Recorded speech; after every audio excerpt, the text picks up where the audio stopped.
Assalamualaikum warahmatullahi wabarakatuh. Perkenalkan, nama saya Feni Nuramatia.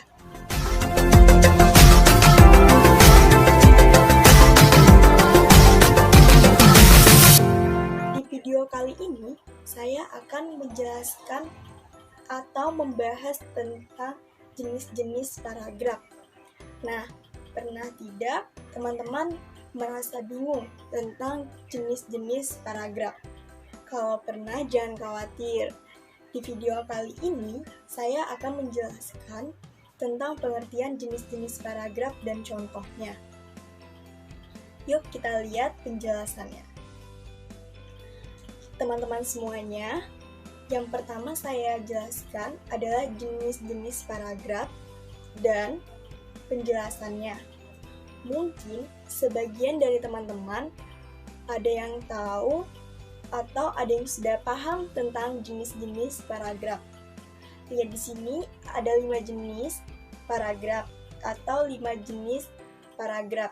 Yang pertama yaitu paragraf deduktif. Yang kedua, paragraf induktif. Yang ketiga, paragraf deduktif dan induktif. Yang keempat, paragraf ineratif. Dan yang kelima, paragraf menyebar. Nah, itu adalah 5 jenis paragraf. Mungkin sebelum saya menjelaskan tentang kelima jenis paragraf tersebut, saya akan menjelaskan sedikit tentang apa sih itu paragraf. Paragraf merupakan bagian yang terdiri atas sejumlah kalimat yang mengungkapkan suatu informasi dengan ide pokok sebagian pengendalinya, atau gabungan dari beberapa kalimat yang memiliki satu ide. Nah, kalian kan sudah tahu apa itu paragraf. Sekarang, saya akan menjelaskan tentang jenis-jenis paragraf. Mungkin yang pertama saya akan jelaskan yaitu paragraf deduktif.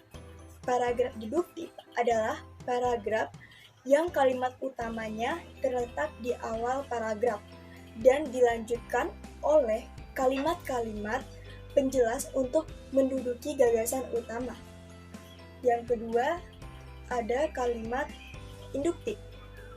Kalimat induktif itu sendiri adalah paragraf yang kalimat utamanya terdapat pada bagian akhir, biasanya di awal, dan penyebutan peristiwa-peristiwa khusus yang berfungsi sebagai penjelas dan merupakan penduduk gagasan utama.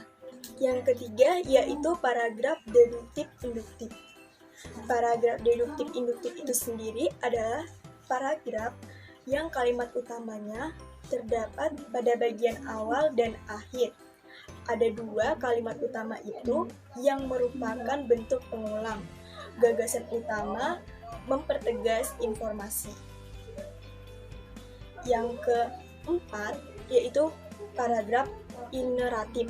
Paragraf ineratif itu adalah paragraf yang kalimat utamanya terletak di tengah-tengah paragraf.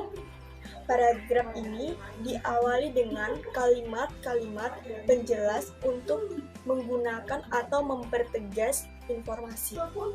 Paragraf yang kelima yaitu paragraf menyebar. Paragraf menyebar sendiri itu berbeda dengan paragraf-paragraf sebelumnya. Paragraf menyebar yaitu paragraf dengan pola semacam ini tidak memiliki kalimat utama, dikarenakan kalimat utamanya tersebar pada seluruh paragraf dan tersirat pada kalimat-kalimatnya. Nah, di sini saya sudah menjelaskan kelima jenis paragraf. Mungkin kalau ada yang ditanyakan atau tidak mengerti, tanyakan saja di kolom komentar. Baik, sekarang saya akan memberikan contoh jenis-jenis paragraf yang sudah saya jelaskan. Yang pertama, ada paragraf deduktif.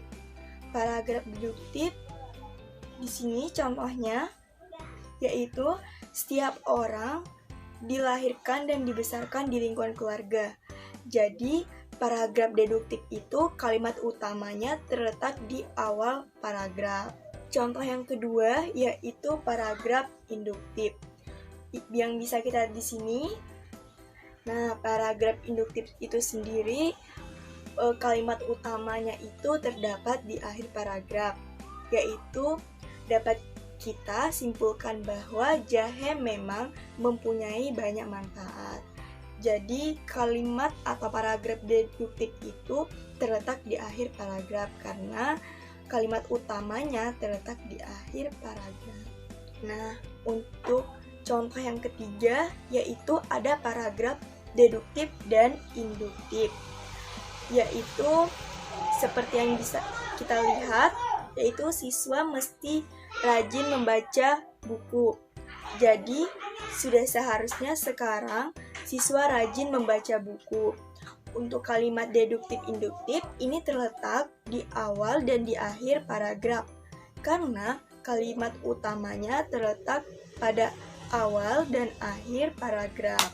Yang keempat yaitu contoh paragraf ineratif. Yang bisa kita lihat yaitu contoh paragraf ineratif ini terletak di tengah paragraf, karena paragraf ineratif ini kalimat utamanya terletak di tengah paragraf. Yang terakhir yaitu paragraf menyebar. Paragraf menyebar ini yang bisa kita lihat sekarang, yaitu dia tidak terletak di awal, di tengah, dan di akhir paragraf, karena kalimat menyebar ini tidak memiliki kalimat utama, sehingga dia tidak terletak di depan, di belakang, atau di akhir dan di tengah, karena kalimat utamanya menyebar pada setiap paragraf. Mungkin itu saja penjelasan dari saya mengenai jenis-jenis paragraf. Apabila ada salah kata atau salah ucap, dan apabila tidak ada yang dimengerti, saya mohon maaf. Mungkin itu saja. Wassalamualaikum warahmatullahi wabarakatuh.